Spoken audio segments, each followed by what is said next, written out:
செவனப்பட்டி முகாமில் ரவீந்திரநாத் படுகொலை பிரதான சந்தேக நபர் பிள்ளையான் நீதிமன்றில் சிஐடியினர் அறிக்கை 359 நாட்கள் தடுப்பு காவலின் பின்னர் விளக்கமறியல் என்பதாக அந்த செய்திக்கு இன்றைய வீரகேசரி பத்திரிகை தலைப்பெற்றுவது நாங்கள் காணக்கூடியதாக இருக்கிறது.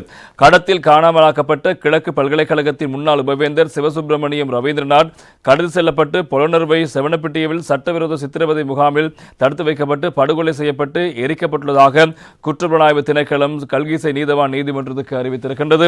எனவே இந்த விவகாரத்தில் கைது செய்யப்பட்டு கடந்த 359 நாட்களாக குற்றப்புலனாய்வு திணைக்களத்தில் தடுத்து வைக்கப்பட்டு விசாரிக்கப்பட்டு வந்த சிவனேஸ்வர சந்திரகாந்தன் எனும் பிள்ளையான் நீதிமன்றில் ஆஜர் செய்த போது விசாரணையாளர்கள் இந்த விடயங்களை மன்றுக்கு அறிவித்திருக்கிறார்கள். கடந்த 2006 ஆண்டு டிசம்பர் மாதம் 16ஆம் தேதி சிவசுப்பிரமணியம் ரவீந்திரநாத் கொழும்பில் வைத்து கடத்தி காணாமலாக்கப்பட்டிருந்தார். இதுகுறித்தான விசாரணைகளை போலீஸ் மாதிபரின் உத்தரவின் பேரில் முன்னெடுக்கப்பட்டு வந்த நிலைதான் இப்போது இந்த விவகாரம் பேசுபொருளாக மாறியிருக்கிறது. அதன் அடிப்படையில் அந்த உத்தரவில் சிஐடியினருக்கு ஒப்படைக்கப்பட்டதை அடுத்து தாம் விசாரணைகளை ஆரம்பித்ததாக பிள்ளையானை மன்றில் ஆஜர் செய்த சிஐடியின் உதவி போலீஸ் அத்தியட்சகர் கழுவாராட்சி விசேட பிரிவின் பொறுப்பதிகாரி பிரதான போலீஸ் பரிசோதகர் மாதவ குணவர்தன் உள்ளிட்ட குழுவினர் மன்றில் தெரிவித்திருக்கிறார்கள்.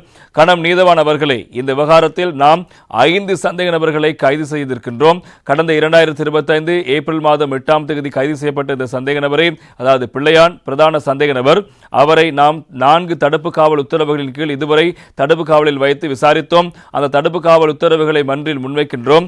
மன்றில் அவரை ஆஜர் செய்ய முன்னர் சட்ட மருத்துவரிடம் முன்னிலைப்படுத்தினோம். அந்த அறிக்கையையும் சமர்ப்பிக்கின்றோம். உபவேந்தர் ரவீந்திரநாத் கடத்தப்பட்ட முன்னர் கிழக்கு பல்கலைக்கழகத்தின் அப்போதைய கலைப்பீடாதிபதி இந்த சந்தேக நபரால் கடத்தப்பட்டு அச்சுறுத்தப்பட்டிருக்கிறார். ரவீந்திரநாத்தை பதவி விலக அதன் போது கட்டாயப்படுத்தியிருக்கின்றார். அவர் விலக கடிதம் கொடுத்த பின்னரேயே கலைப்பீடாதிபதி அவரின் வீட்டின் முன்னால் விடுவிக்கப்பட்டிருக்கின்றார். இதுகுறித்து சாட்சிகள் வெளிப்படுத்தப்பட்டிருக்கின்றன. முக்கியமான 2 சாட்சியாளர்களின் சாட்சியங்கள் வெளிப்படுத்தப்பட்டன. அதாவது இந்த சந்தேக நபர், அதாவது பிள்ளையான் செவனப்பட்டிய பகுதியில் ஒரு முகாமை நடச்சென்றிருக்கின்றார். அதில் வேலை செய்த ஹரிபிரதீப் என்பவரின் வாக்குமூலம் முக்கியமானது. அவர் சிவசுப்பிரமணியம் ரவீந்திரநாத் அந்த முகாமில் தடுத்து வைக்கப்பட்டிருந்ததாக சாட்சியம் அளித்திருக்கின்றார். அந்த முகாமில் சிவிலியன்கள், அரசு அதிகாரிகள், வர்த்தகர்கள் கடத்தி வரப்பட்டு தடுத்து வைக்கப்பட்டு சித்திரவதை செய்யப்பட்டு கப்பம் பெறப்பட்டிருப்பதாகவும் அவர் சாட்சியம் அளித்திருக்கிறார். அது ஒரு சித்திரவதை முகாமாகும். உண்மையில் குறித்த முகாமில் வேலை செய்துள்ள இந்த சாட்சியாளர் 2006 டிசம்பர் மாதம் 17ஆம் தேதி வலம்புரி பத்திரிகையில் சிவசுப்பிரமணியம் ரவீந்திரநாத் காணாமல் போயுள்ள செய்தியை அந்த முகாமில் வைத்து பார்த்திருக்கின்றார். அந்த நபர் அந்த முகாமில் தடுத்து வைக்கப்பட்டுள்ளதை அதை வைத்தே உறுதி செய்திருக்கின்றார். தாம் குறித்த திகதி பத்திரிகையை சாட்சியாளருக்கு காட்டிய போது அவர் அடையாளம் கண்டார். அதே நேரம் மற்றொரு வேலையாளாக இருந்த குணேந்திரன் வினோதன் என்பவரது சாட்சியத்தையும் நாம் பெற்றோம். அவரும் சிவசுப்பிரமணிய ரவீந்திரநாத் அந்த முகாமில் தடுத்து வைக்கப்பட்டிருந்ததை உறுதி செய்தார். போலீஸ் அதிகாரிகள், சிறை அதிகாரிகள் கூட அங்கு தடுத்து வைக்கப்பட்டிருக்கிறார்கள். பலர் கொலை செய்யப்பட்டு அந்த முகாமை அண்டிய பகுதிகளில் புதைக்கப்பட்டதாகவும் அவர் சாட்சியம் அளித்திருக்கிறார். இதனை மையப்படுத்தி நாம் புலனறுவை நீதிமன்றில் அறிக்கை சமர்ப்பித்து அந்த முகாம் தொடர்பில் மேலதிக நடவடிக்கைகளை முன்னெடுக்கவிருக்கின்றோம். இந்த நிலையில்தான் ரவீந்திரநாத் செவனப்பட்டி முகாமில் தடுத்து வைக்கப்பட்டு கொலை செய்யப்பட்டு எரிக்கப்பட்டுள்ளமை நாம் சாட்சியூடாக வெளிப்படுத்தியிருக்கின்றோம். பிள்ளையானை கைது செய்த போது கைப்பற்றப்பட்ட வழக்கு பொருட்கள் அரச ரசாயன பகுப்பாய்வாளருக்கு அனுப்பப்பட்டிருக்கின்றன.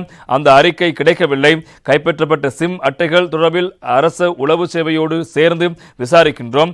இந்த வதை முகாம் தொடர்பில் நாம் விசாரணைகளை முன்னெடுத்தோம். இதுகுறித்து பாதுகாப்பு அமைச்சிடம் அறிக்கை கோரினோம். தேசிய உளவுத்துறை பிரதானி அதற்கு பதிலளித்திருக்கின்றார்.